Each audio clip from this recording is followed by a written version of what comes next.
Westworld is a genre show, but I like to think when we're looking at the characters, especially the women, we are naturalistic and real and trying to deal with topics that women face to overcome forces that oppress you. How do you get past what has been done to you and yet not be defined by it? We've met the Confederados in the first season. Dolores has unfinished business with them. The only way she's going to survive is to build herself an army. Quite the welcome. And you are? Call me Wyatt. You're Wyatt? The tensions that you feel as a human, having to present yourself in a certain way in order to be construed as a leader, there's a certain level of persona that you have to craft for that, especially as a woman. And Dolores has to do that.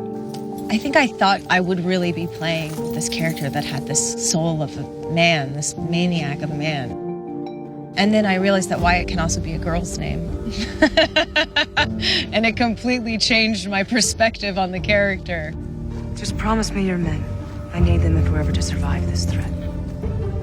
I think that episode was the most difficult for me character-wise because I've never been given a role where I'm commanding an army or talking like a general. Who is he? We've spent 3 episodes seeing this host who is a war general and a vengeful goddess. Suddenly she sees her father and she becomes the daughter again. I'm here. And you realize she's still the same person with vulnerabilities, with feelings, with insecurities, with doubts. Dolores? Daddy. You can't express all the things you are at every given moment. But the totality of those moments, if you string them together, is what creates a true portrait of who you really are. Hey! Hey! Fire! Derelicts of an older conflict. These soldiers carrying on the mythos of the post-Civil War moment in which some of these soldiers fled south of the border and elected to keep fighting. So we knew that their environment had to be a fort. The challenge was to feel the power and history of the place. Howard Cummings built an amazing set. They wanted kind of an Apocalypse Now quality to it. So I pushed it into that Adobe Fort style. It's not the Alamo, it's not Western, it's actually sort of more Midwestern. The place had to look bombed out and totally disrepaired. There's sections of it missing.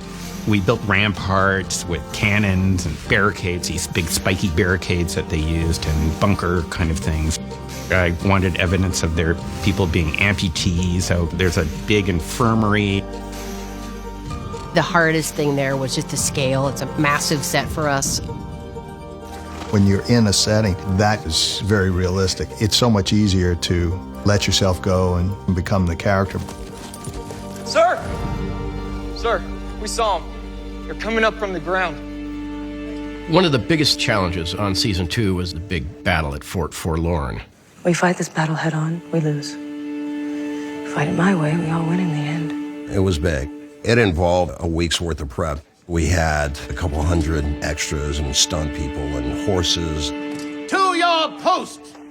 It was just one big choreographed stunt effects sequence that had to be timed and planned and executed perfectly. They were trying to create a wall that separated the people in the fort from the marauding horde.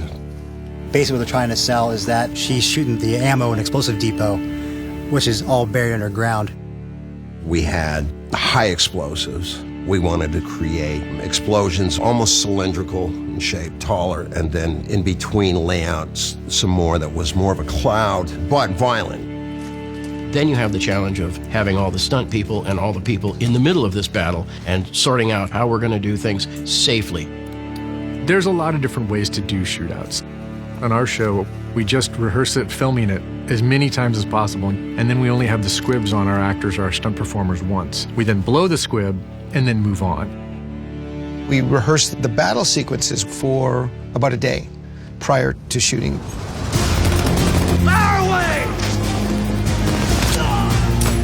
How people die is very important to us. We're always looking to push the envelope and use the most effective, startling effects. They had kegs sitting here. We simulated that the bullet got in there and it took out 2 Confederados. And the squibs that we use, the blood hits that we use, we fire the charges by radio, timed to the guns going off. It was unreal. The production value was enormous. Watching them collide was, to me, the perfect image for the show. Do it. It was like the past and the present just